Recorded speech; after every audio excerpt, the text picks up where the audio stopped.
So I just sat thinking to myself, what shall I do?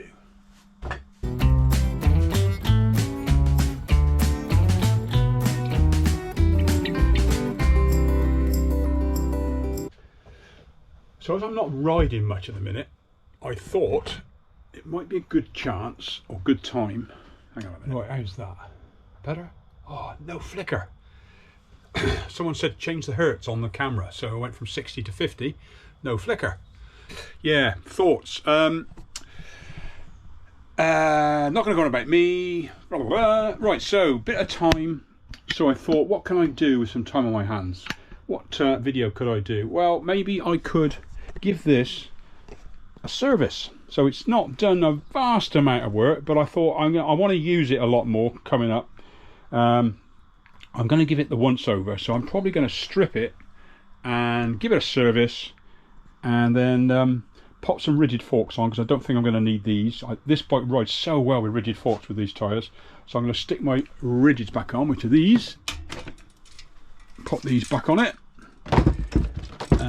some carbons, and then I'm not sure what to do with it. I might rebuild this. So it's my rusty Henderson, really needs rebuilding. I'm missing this bike. I really love the Henderson. I love the feel of it. The aluminium rides really nice when you want to do something a bit more aggressive. So I'm going to rebuild that, I think. So that's one project. And then just get this back as it's rigid, in its rigid form. Beautiful bike to ride. The tyres are staggeringly good, almighties. And yeah, just give it the once over, get it stripped down, just check all the bearings, give the bearings some lubrication, and that'll do. So yeah, keep watching. So first thing, get it in stand.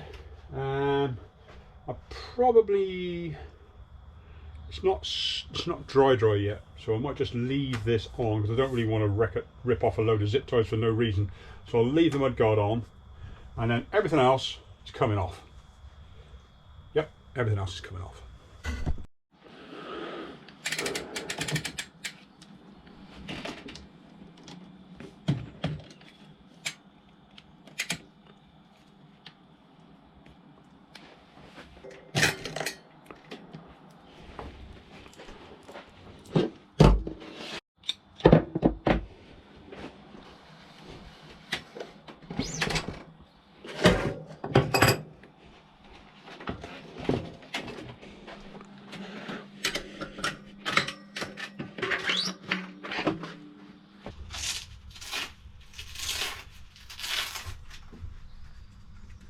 These, we sell these, or Slam 69 sells these. These are made by Beer Babe, and they're inner tube, parts of an inner tube made into a chainstay protector.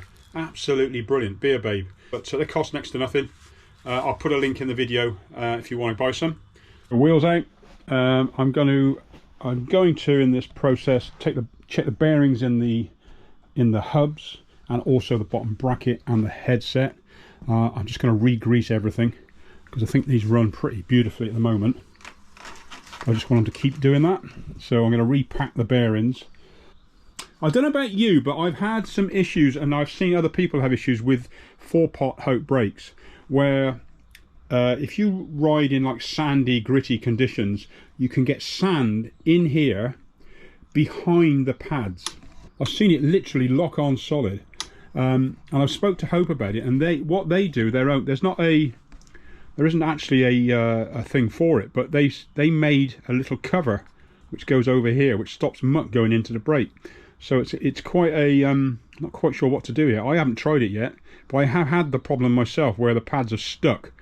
Yeah, you can make a little cover, like bits of tape or something like that across the top, just to stop muck going inside. But obviously you need to leave these parts floating. You don't want those to get stuck.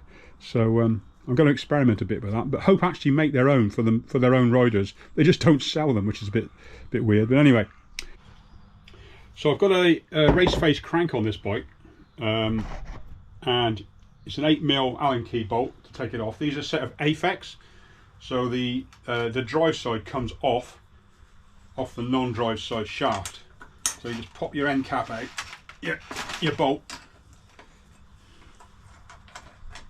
Just take your bolt out.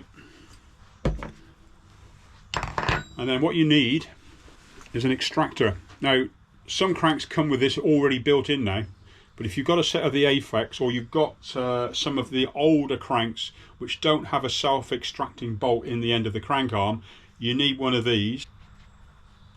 Right, put your puller in. You put your puller in, make sure you screw the centre part out, and then screw this in.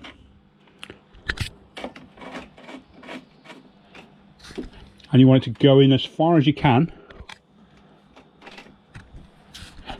Get these threads almost gone into the crank, because if you don't, and you don't have enough contact with the threads, you can strip the threads when you try to pull the arm off. It will pull the threads out of the crank. You really don't want to do that, because then you've given yourself a headache.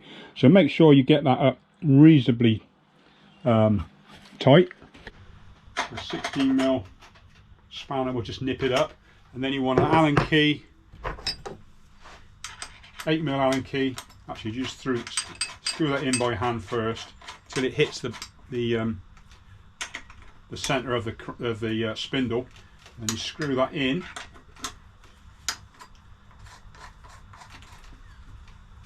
And that pulls the crank off the spindle. So with a race, this is a 24mm spindle. A lot of the cranks these days are going 30mm, but I quite like the 24mm, because with race face you'll have this little spacer in the back of the crank, one of these, and it's got a red line on it. As you can see there's a red line, that, and there's a little lip on the inside of here. It's a bit like I was talking about the other day with bottom bracket seals. There's a raised lip on the inside of this spacer which goes against the bearing. And basically it sits inside the crank like that, so this butts up against the bearing. Tap the spindle out. When you put this back in, as I will show you when I put it back in, you put a bit of grease on here to stop this seizing up. It can get a bit dry. So what I'm going to do is I'm not going to take the bottom bracket out of the frame, there's no need. So I'm just going to pop these covers off. Just need a little pick or something like that just to pick it off.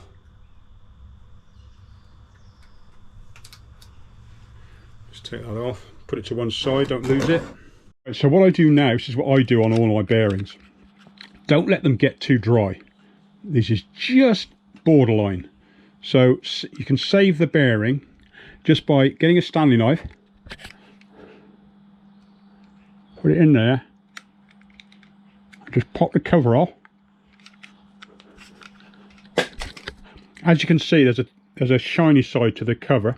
Make sure when you put it back on, you put that goldy coloured side in towards the bearing. So in there you've got a bearing. It has got grease in it, but I'm going to squirt some fresh grease in here, just pack it, and then push this back in just to repack it and just give it more life. So I haven't replaced any bearings on my bikes for quite a long time, because I just do this on a regular basis. So yeah, you can see grease in there, but I'm just going to pack more in just to replenish it. Yes, it will be slightly stiffer, but it won't last like that for very long. Right, let's do that on each side, and that'll be the bottom bracket done. So I use this grease. It's been fine to use, works a treat. It's TF2 Ultimate bike grease. It's got Teflon in it, blah blah blah, all the usual stuff. But yeah, it seems to be good. It's red grease. You may have seen it. If you've got some, you'll know what it is. And all I do is I got this the tube, and I just use that end to squirt it into the bearing and pack it in. Yeah, just push the bearing back on. Push the seal back in. You'll get a little bit of grease squirting out, but that feels better already. That's smoother now. Now, some of you may have gathered, if you follow my channel a lot, or you look back through my videos, you'll notice I'm not a big fan of polishing the hell out of my bike. Yes, you've got to keep it up together and you've got to keep it running smoothly and all the rest of it. So I prefer to do proper maintenance rather than spray it with chemicals and destroy all the bearings. So yes, I do clean it now and again, but obviously I don't scrub the life out of it, and you will see that I've got muck here. Because I tend to just swill the bike off with water. If I've got it muddy, I immediately wash it after a ride, so you get off the bulk of the muck. And then let it dry, and then I tend to clean stuff off like this. when I've got the bike apart, I just give it a nice clean around. But some people really do like to keep their bikes like new all the time, but it comes at a cost, because the more you clean and the more you fiddle and the more the rest of it, things wear out a lot quicker, believe it or not. So I always find it best to not go too berserk on the cleaning. Keep all the things moving properly. You want the brakes and the pads clean. You want your chain clean, so I use squirt chain lube so the chain doesn't get dirty ever. All you do is when you come back off the ride, like I say, is just wash the chain. Just give it a good wash off with water, and then it will be clean enough. And then what I do is I'll put squirt chain lube on while the chain's wet sometimes, because what you want is the chain lube squirt to get in the links, spin the cranks so it works the squirt lube into the links. Once it's in the links, it never really leaves them. It stays there all the time. Yes, when you take your chain off, it may feel a little bit stiff, as you can see, but that's where the wax is cold and it's in your chain. Look at my chain. It's got cold wax in there, so they're not ever dry. When your chain is flopping around like this, it's because there's no lubrication in the links. All of my chains are old. I've got one bike here with 3-year-old chain. It's over 3 years now. 3-year-old cassette, still absolutely fine. This chain measures, if I put the chain wear indicator on it, let's just see. That's it. Nothing. That's an old chain. There's no wear on it. I'm sick of watching videos of certain very, very popular channels online telling you how to clean your bike, how to clean your chain with all these various products which they're sponsored by. There's loads and loads. Chain lubes and bike cleaning and materials are big business, but just don't be fooled into thinking you need to buy something to put on your chain in the winter and then buy something else to put on your chain in the summer. But in the meantime, when you do use those products, you have to buy something else from them to clean the muck off. Well, this chain is not touched by water. Yes, it doesn't look spotlessly clean, but it's not worn out at all. At all. This is a Gusset Magnum stem. Really nice, simple stem. Nice and strong. 31.8 bar clamp, which is what I needed. A lot of them now are 35, but I want to run the beard bars, my favourite bars. And this is a from Gusset. This is a nice CNC'd stem, and 50mm reach, but it's got a clamp wedge system, so you've got a bolt this side and a bolt that side, which then pulls 2 wedges together, which clamps the stem to the steerer tube.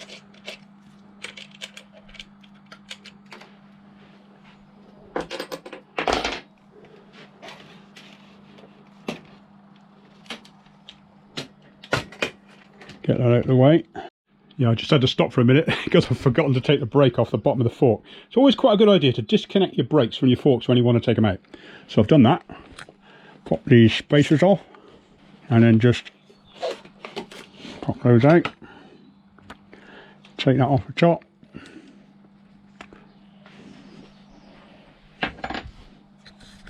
And there's your forks out. Now the bearing's still on there, just take that off. I'm going to repack that. Right, that's that. Hang that up.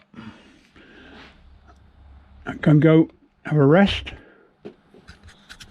They can have a rest for a bit. And then we'll put these on. I don't need to, I leave a crown race on. That one's got a Hope crown race on it. This one's got a, oh, that's a Hope one as well. So yeah, just pop that. They're really good because they've got a split in the crown race, so you don't need a tool to put them on and off. Just push on, and you just need if you want to take it off, just a Stanley blade under the edge. So then I can just change my forks when I need to. Oh, bearing. Don't forget to grease the bearing, Graham. Once you've got the bearing out, in this case, you can give it a good clean off. We'll just pop the cover off. That's it. And just pop that back on. Give that a squeeze and squeeze. Quite satisfying because you know you're squirting some nice fresh grease into the bearing. Now it doesn't matter if you get grease on the outside because you're going to want some on there anyway to stop the the bearing squeaking in the cup of the frame. So just leave it, any excess grease, just leave it. Just check the top bearing. But usually this one gets virtually hardly any wear at all. No, that's that's not even worth touching. Leave that alone. Right back in the frame. But pop that back in. Make sure it's all settled. Put your dust cover back on. So I've got it all back on, top cap back in. Make sure you leave enough room in the top of here for the top cap not to hit the top of the steerer tube, because then your headset won't tighten up. So you make sure you got a little bit of a gap at the top. That's done. I'm not going to tighten any of this up until I got the bike on the floor, because you want to just make sure everything's correct before you tighten everything up. Make sure your bars are straight with your wheel and all the rest of it. So leave that for now. Don't forget, like I've done in the past, and ride off with a loose stem, but that's that. So yeah, cranks back in, and then once I've got the cranks back in, I'll move on to doing the wheel bearings.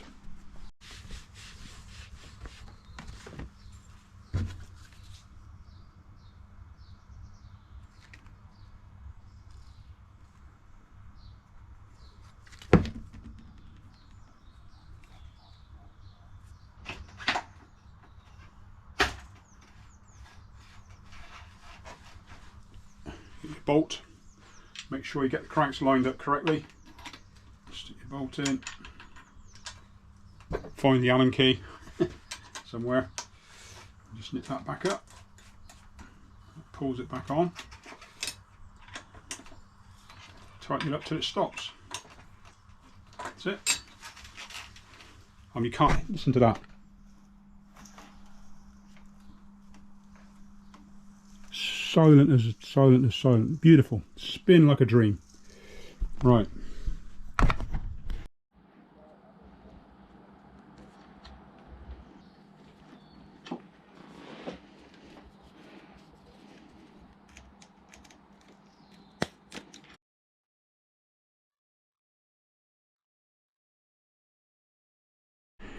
Now, I'm using a Gerberek cassette. These are made in Poland. They are expensive. They're about 260, maybe more.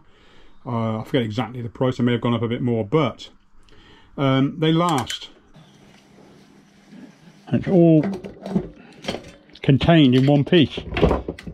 There you go. Dead simple. Yeah, I love these. As you can see, it's all machined out. There's no material in there. That's just all hollow. Really good cassettes. Worth every penny. Yes, it's expensive, but they just last. I've got 2 or 3 of these now. I won't buy a different cassette anymore. And I say you can get this last sprocket, whatever colour you want.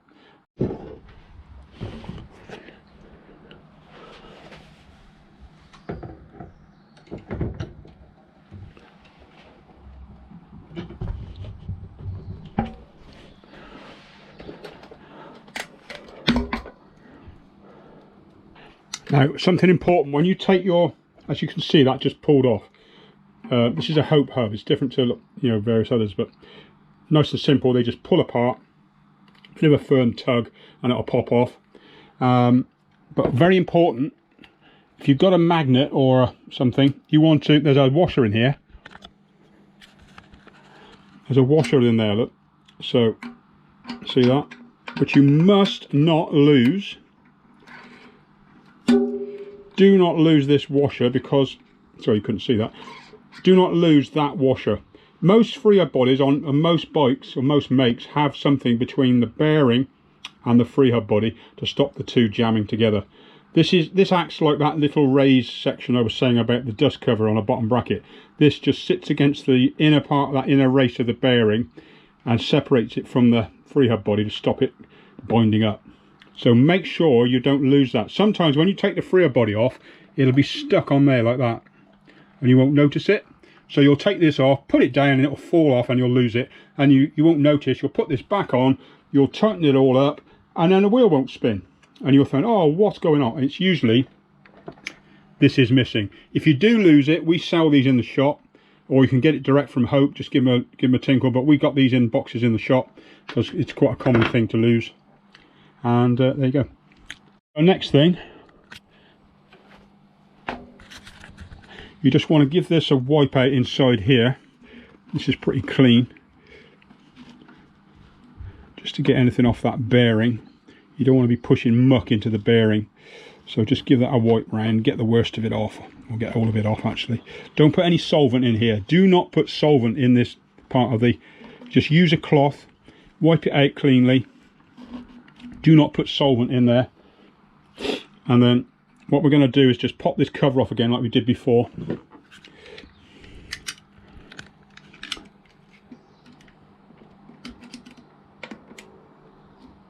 Like that. And then we'll just pop some grease in there. That's original grease in there. It's not too bad actually.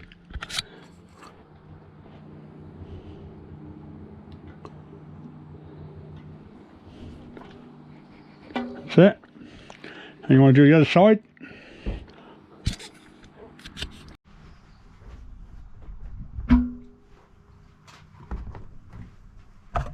Just pop that cover off. That end cap off. It's always handy to have a vise. If you do work on your bike a lot, or you want to, get yourself a vise. It just saves a lot of hassle for a lot of things. Right, I'm going to pop this little, there's a rubber seal there. Take that off. Just put that in there. And just pick that out like so. So as you'll see, this cover has got a inset section. See, it's got there's a seal, a little rubber feathery seal on the one side. If you turn it over, it's flat and solid. So the solid side, that side goes to the bearing. It's got writing on it. This side goes outwards. So it's a dust, basically just an extra dust seal. That's it. Right, same again. Just pump that bit of grease in. Just give that a bit of a spin. Yeah, that's lovely. Right, that's that. Then you just want to give this a clean. This little dust seal, give it a clean and push that back in. Put your end cap back on, and then you're done. Right, next thing is check the the pawls in the freer body. So in a Hope Pro 4 you've got a little pawl, and inside that you've got a spring. So first of all you take all of the pawls and springs out. You take the pawls out first. Just check for any wear or damage. Sometimes the springs can just wear out and fall apart. So it might be worth, just check the springs as you go round. And if they're really worn, because they just wear down on the ends eventually, just replace them. It's very, very easy to get a spring and pawl kit, very cheap. And then you can just put it back in and keep it going. So I'm just going to go around and take all those out. Just pop all the springs out now.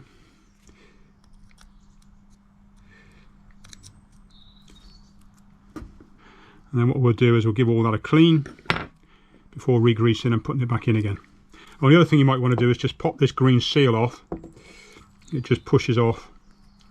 These are a bit of a pain. There's a new hub coming out and they are releasing the Pro 5 hub. I'm pretty sure it's today, but obviously by the time you see this video it will be public knowledge. There's a new hub coming out which has got a much better system. This is a bit of a pain. When you want to put this back in the hub, these can sometimes break, which is a real headache. But yeah, there's a brand new 6-pawl hub coming out with more engagements, different axle system, making it much easier to use. I don't know all the fine detail of it yet because I've only saw a bit of a snippet when I was in the shop the other day. They sent a little press release around to dealers. Right, so that's cleaned that out. I'm just going to repack that with grease. And then pop that dust cover back on. That's that one. And then there's one this side. There's that. Let's put that back on again. Right, that's that done. Can you see that spring against my hand? So you'll see there's a coil on the end. Now the open side of that coil, so the inner section, let me just get a pick. So to know which way to put it, the flat section, this section here goes against the free hub. What you do when you put it in, is you squeeze it a bit with your fingers. You can just find the one that hasn't got one in, this one. So you just squeeze it with your fingers slightly and it'll just pop in, he says, like so. And then you want to push it back so it levers against the body. That's the spring part of it. If you have it the other way around, it won't do anything. And again, make sure you get the pull in the right way round. So the flat outer section goes outside. Locate it in the hole. Get yourself a little pick and you just compress the spring and pop it in. You just go around and do the rest. Simple. Nice and simple. We like simple. That's it. All done. Then all you got to do is put your dust cover back on and it goes that way round. So you're looking at it like that. So it's a recessed side is towards the hub. So on the outside you'll only see that part. So you put it over the back and it just clips into a little slot. If you do happen to split one of these, you can buy these aftermarket, obviously, these green seals. They are a little so-and-so to get in. Make sure again you keep an eye on that. It's probably best to put a bit of grease on this and put it back in your hub before you lose it, which I'll do now. So I don't put tons of grease in. I'll put a little bit just against the bearing, just to retain that. And I'll put a bit on the pawls, outside of the pawls, like so. And you just push it back on. Give it a turn. It should click in. Right then, the next bit is the tricky bit. And Hope will admit to this being tricky. So you'll need one of these. If you've got a Pro 4, you'll need one of these tools. This is literally just for pushing the bearing cover back on, the seal. And you put it over the top. Now what they tell you to do is to put the whole wheel and the tool on the floor and put pressure on it. And it should pop back in. So put it on the floor, like so. So don't hit it with a hammer, which is what I used to do. You just put some pressure on and hope. I think it just went in. Yep, it's gone in. So you'll just hear a little click, a little thud as it pops in. I better just mention this tool. It's the Pro 4 seal tool. I'll put a link in the description. So if you do want one of these, if you've got a Pro 4 hub, it's worth getting one. If you haven't got one. Right, one essential thing you must do if you've got a SRAM XD driver. It's probably worth doing this on all bodies, to be honest, just to stop things sieving. But if you've got an XD driver like this, put some grease on it.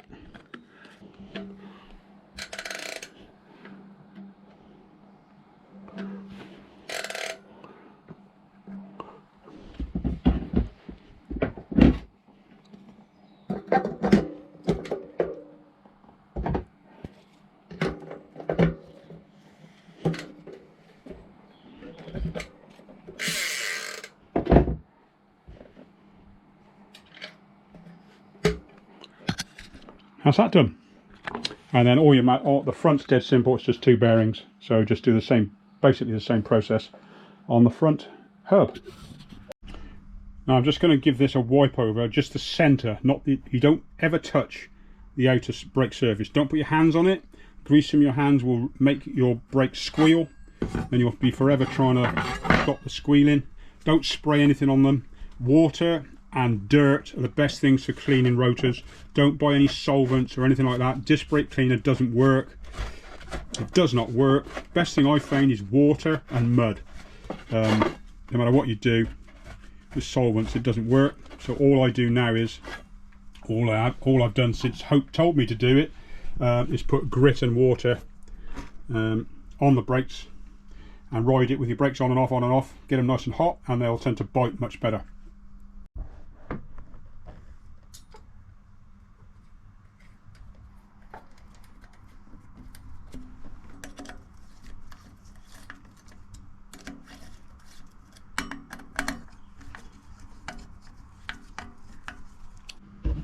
The other thing you need to grease is your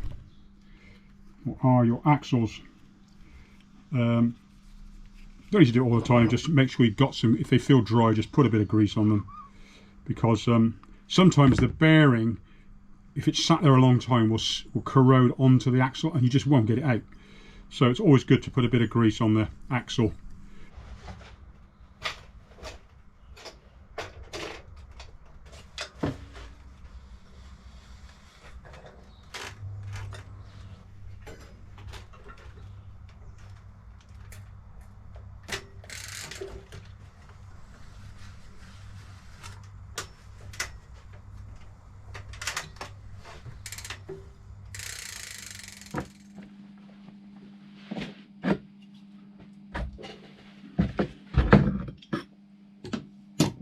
So there we go, that's it.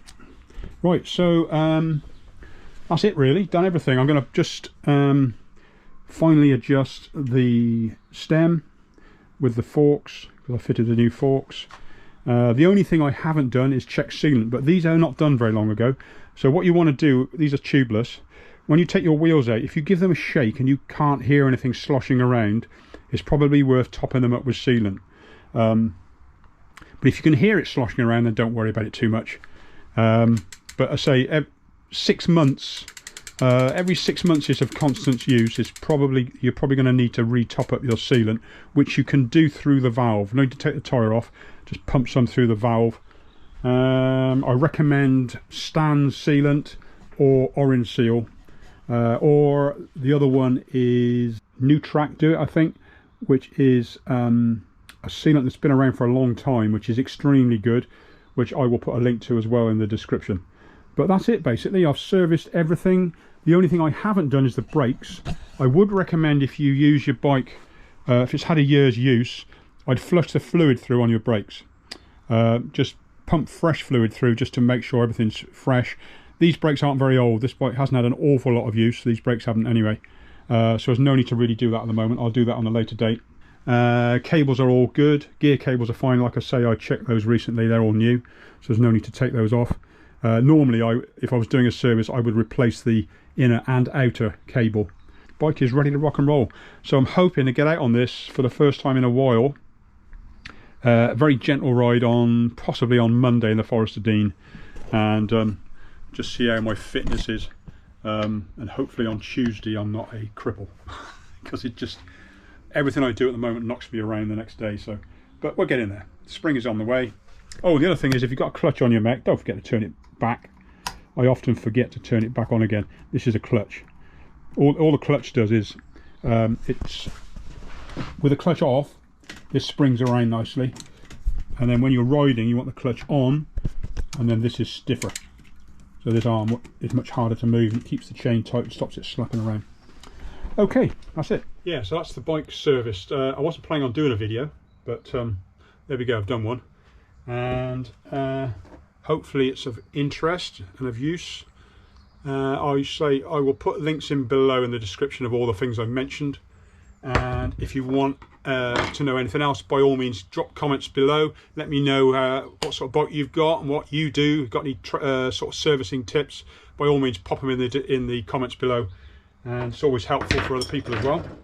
And yeah, I've got to go because apparently my tea's ready. Catch you later.